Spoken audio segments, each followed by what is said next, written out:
Hello everyone, my name is Steve Goodwin and this is my anchor test video number 110. Today we'll look at this 21-pound galvanized steel SARCA Excel number 2.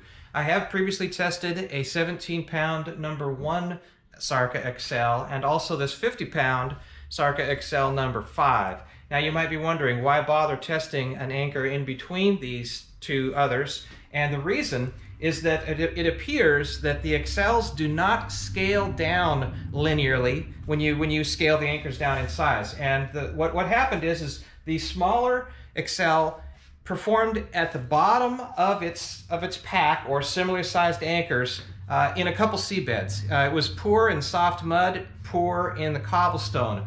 Whereas the large Excel, it was at or very near the top of the pack in all the tests. So somehow it didn't quite scale linearly in each seabed. So my hope was we could maybe discover if going up just a little bit bigger would sort of be like flipping a switch and allow the anchor to perform in those trouble spots. And I'm not going to tease you.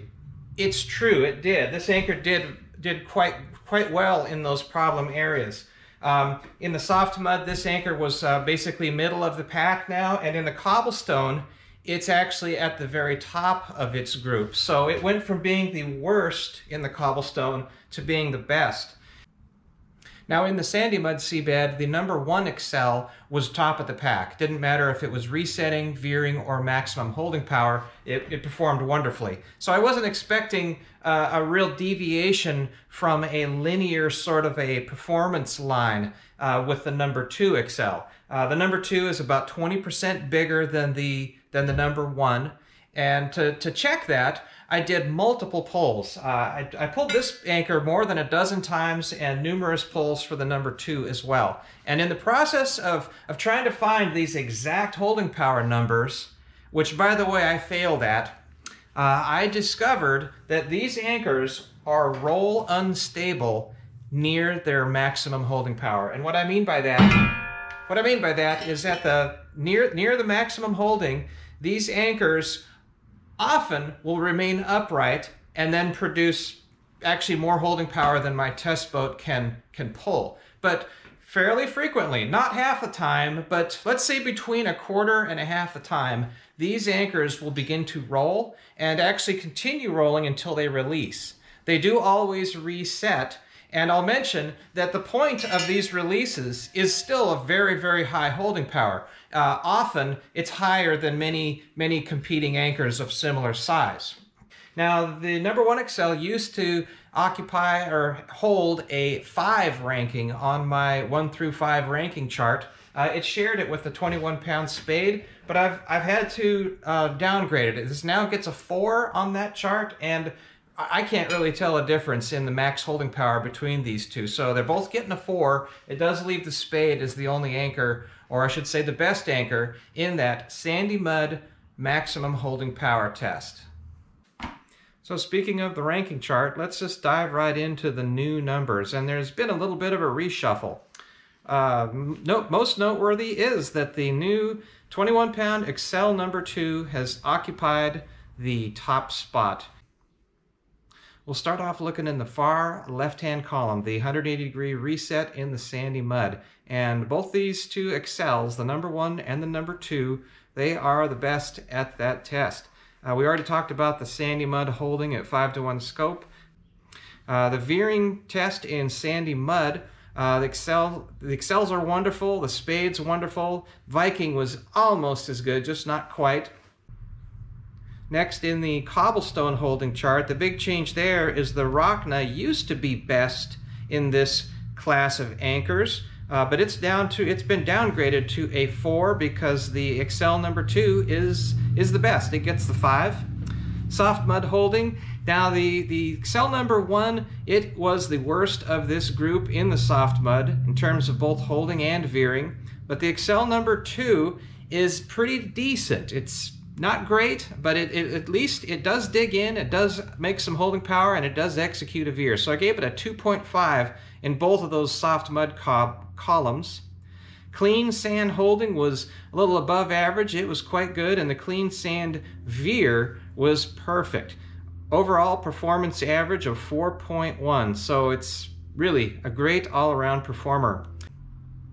Moving to the right in the price column, it gets a 3, engineering and strength is a 5, galvanizing corrosion a 5, tip to total weight ratio is a 2.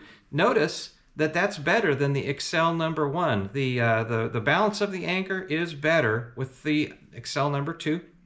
Total average is a 4, which is the new leader. That is the new best anchor in terms of my current testing of these 20-pounders. I always stress that my testing is nowhere near complete.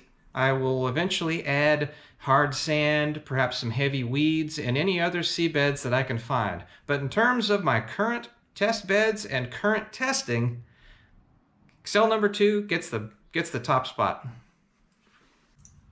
So all these Excel anchors just appear to be carbon copies of each other, just a little bit larger. So how can the tip to total weight ratio change? And I think I've got a pretty good answer to that question. It's the fact that the shank material is exactly the same between these two anchors. It's probably just a matter of what plate thickness is readily available. I don't think there's any wrong answer here, but I mean, ideally you'd prefer that this shank be slightly thinner than this one.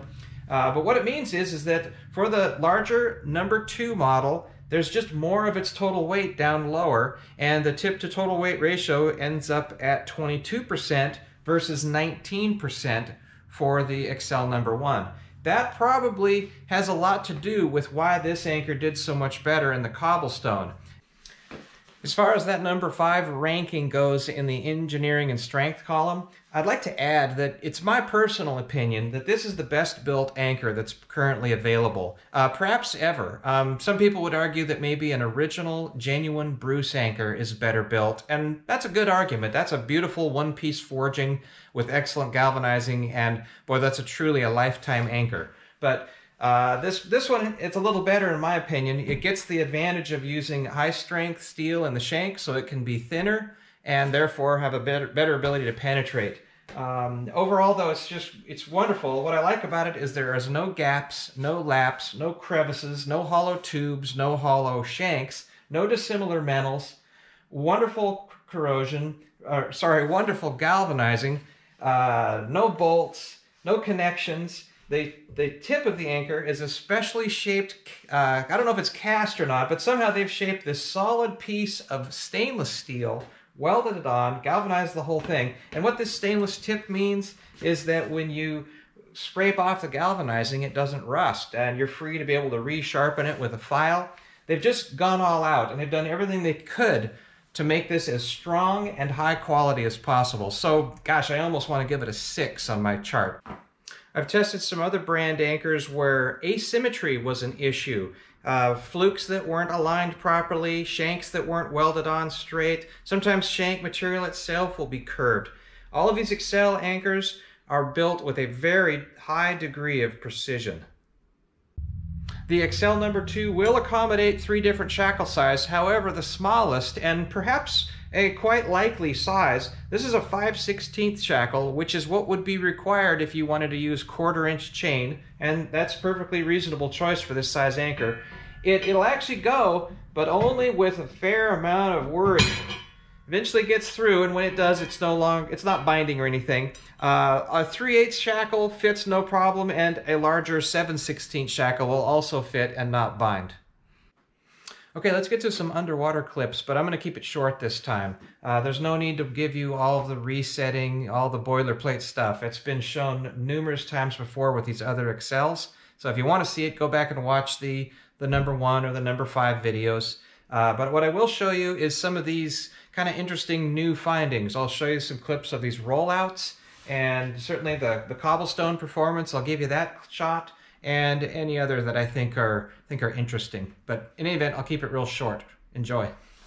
Okay, here's a clip in the cobblestone seabed. I certainly cannot be accused of giving this an easy or gentle treatment. That was a really fast setting speed, and it accomplished it nicely. Got that toe dug right in. Here it is holding 180 pounds of thrust.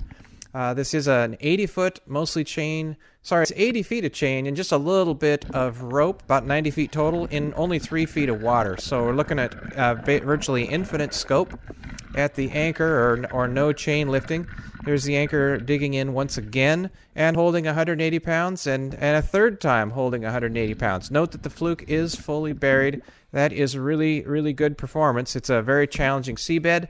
No anchor is able to fully bury itself. Now we're over in the sandy mud seabed for some high holding power checks. The boat is pulling 1,150 pounds at this point. You saw a little surge there, then it slows right down. It's only 3.5 to 1 scope here, and with very short chain. It's only 12 feet of chain. So that's really impressive. We assume the anchor is upright and not listing. Just a great performance. This is another pull altogether. The anchor was pulled up and reset and got the same results twice. Then I did a couple checks at 5 to 1 scope that I'll show you, and the anchor rolls out. And gosh, you almost have to ask, is shorter scope make it more stable? I didn't do enough pulls to really answer that, but maybe more of an upward pull will make it stand more upright. That one was a release at about 700 pounds, and this one was about 750 pounds. It's, you know, it resets right away, and after the reset, it actually held more closer up to its 1100. So it's hard for me to rate those, but again, I did knock them down from the 5 position. I gave it a 4 in the sandy mud holding.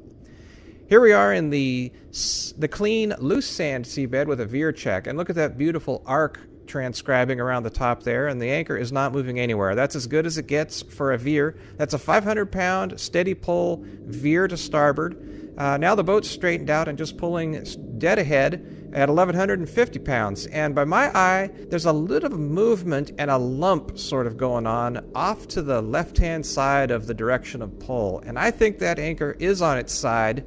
It's making lots and lots of holding power, so it's a good performance. But I think there's, once again, a roll stability issue there that's preventing it from doing superbly. And now we're into the soft mud at Skull Bay, and this is where the number 1 sized Excel was really poor. It couldn't get much holding power at all, and not even enough to try a veer. So that was a holding power check, and it was 335 pounds with slow motion, and then it released at 395. Here's a veering best. I'm conducting this one at 335 pounds of thrust, and it made it all the way through 180 degrees and then held over 500 pounds. Here's another one. I think this was the second try, and it did the same thing again. It held the veer completely, released a little bit less. It released at 500 pounds after the veer and with just pulling straight. I did a third check, and it actually released only a few degrees into the veer, so it wasn't great. That was why I didn't give it a higher score here, but it was still pretty good.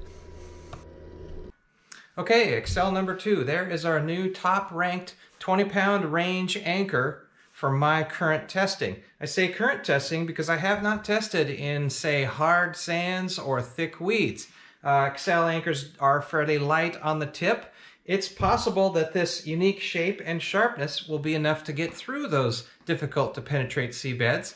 I haven't tested there. But if you're in an area with seabeds like I test, boy, I can't find anything wrong with this choice. Wonderful, wonderful anchor. Okay, that's all I got for the Excel number 2. I hope it was acceptable for me to just give you that sort of abbreviated underwater footage. It saved me a tremendous amount of time at the editing desk, more than a day's worth of work. And time is something that I won't have as much of going forward. I'm going back to my day job. It's been several months since I have worked. I've just been focusing on cranking out these videos. The videos will still continue. Perhaps not once a week, but certainly once every 2 weeks I should be able to get something out. I've got a tremendous amount of material to do. I really could do this, I don't know, for the rest of my life. But certainly a good couple years worth of work getting everything done. I'm still working hard at getting my winch testing set up online, which I can start testing to very, very high holding power numbers, and I'll be able to get much more accurate holding power data. So lots to come in the future. Thanks everybody for watching. Thanks for the people donating. As always, I hope everybody anchors safely out on the water. So long.